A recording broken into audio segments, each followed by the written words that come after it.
Natalia Elizalde, CBO at VIVEbiotech. VIVEbiotech, we are a company fully specialized on lentiviral vectors, doing both development and GMP manufacturing from very early stages up to GMP, covering clinical and potentially up to commercial stages, working on different kind of lentiviral vectors, both for ex vivo and in vivo use globally, being US one of the very important markets, together with Europe, of course, as well as Asia and Australia. We are coming here as exhibitors. We do have a booth, as you can see here, but also yesterday we had the opportunity to give a presentation. It was a presentation in which it was explained how our virology expertise, as well as bioprocess optimization capabilities, are so key in order to start very innovative programs, but also why they are so important for us to allow developing a plug-and-play manufacturing platform that we are using for all our GMP programs that is scalable, reproducible, and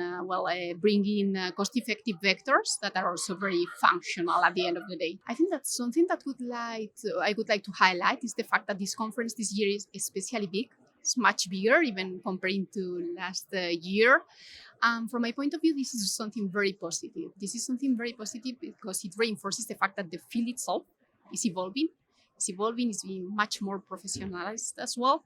And then, of course, the amount of providers that we are all here now working together in this industry growth, is very positive for all of us. So this would be the highlight, the growth of the sector and also how professionally this is becoming.